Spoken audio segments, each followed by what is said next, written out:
अस्सलाम वालेकुम dear friends. गर्मियों का मौसम शुरू हो चुका है।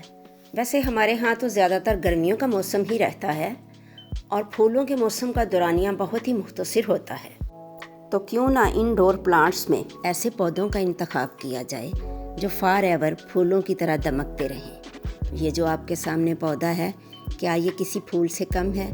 इसके पत्ते देखें, ऐसे लगता है कि जैसे इनके सेंटर में किसी ने रेड कलर की लाइट रख दी हो। इस पौधे का नाम ड्रेसीना मार्गिनाटा है। वैसे इसे ज़्यादातर रेड रूबी के नाम से पुकारा जाता है। ड्रेसीना की बहुत सारी इकसाम हैं, जैसे सॉन्ग्स ऑफ इंडिया, ड्रेसीना फ्रेगनेंस और कार्डिलाइन वगैरह। इनकी तमाम इकसाम अपने खूबसूरत पत्तों और इनके कलर्स की वजह से बहुत पसंद की जाती हैं और इनको ज़्यादा हिफाजत की ज़रूरत भी नहीं होती।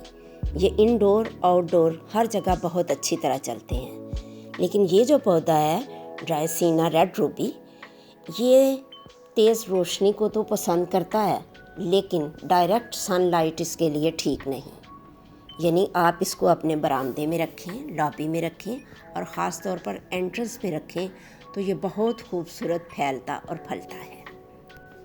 ये इंडोर आपके कमरे में भी बहुत अच्छा चलेगा, लेकिन उसके लिए शर्त ये है कि रोशनी के सामने खिड़की के पास इसको रखें तो क्या ही बात है। एक तो ये पोल्यूशन लेवल को कम करेगा, दूसरा ये ह्यूमिडिटी को इंक्रीज़ करेगा क्योंकि इसके पत्तों से पानी बहुत निकलता है, और तीसरा खूबसूरती तो है ही इस पौधे की। ग्रीन पौधों के साथ रेड और ब्राउन का कम्बिनेशन क्या ही भला लगता है। अगर इसकी केयर टिप्स की बात करें तो वो सिर्फ 2 हैं। पहली बात तो ये है कि इसको डायरेक्ट सूरज की रोशनी में नहीं रखना, वरना इसके पत्ते जलना शुरू हो जाएंगे। और दूसरी चीज़ जो है, इसको पानी आपने बहुत ज़्यादा नहीं देना। हफ्ते में 1 मरतबा पानी काफ़ी है, और पानी जब देना है तो खूब अच्छी तरह से देना है कि इसकी जड़ों तक पानी जाए और गमले के नीचे से बाकी पानी जो है वो निकल जाए। तो चलिए अब आपको जल्दी से बताते हैं कि इसको ग्रो कैसे करना है, यानी इसकी प्रोपगेशन कैसे होगी, बढ़ाना कैसे है। तो ये पौधा खुद ब खुद ही इसकी जड़ों के साथ साथ छोटे छोटे से पौधे निकलते आते हैं, यानी पब्स निकलते जाते हैं। उनको अलहदा करके इस तरह से अलग से गमले में लगा दें। शुरू में ये ग्रीन कलर के होंगे, लेकिन मैच्योर होने के बाद ये अपना कलर पकड़ लेंगे, यानी रेड कलर आ जाएगा इनमें।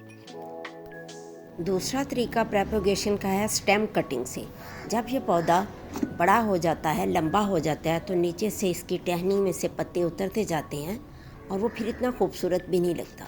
तो आप उस पौधे की कटिंग करके उसके स्टेम के छोटे छोटे टुकड़े जहाँ भी लगाएंगे, बहुत आराम से नए नए पौधे निकल आएंगे। पत्तों की चमक दमक बरकरार रखने के लिए पानी का स्प्रे करते रहें और मिट्टी नहीं जमने दें इनके ऊपर।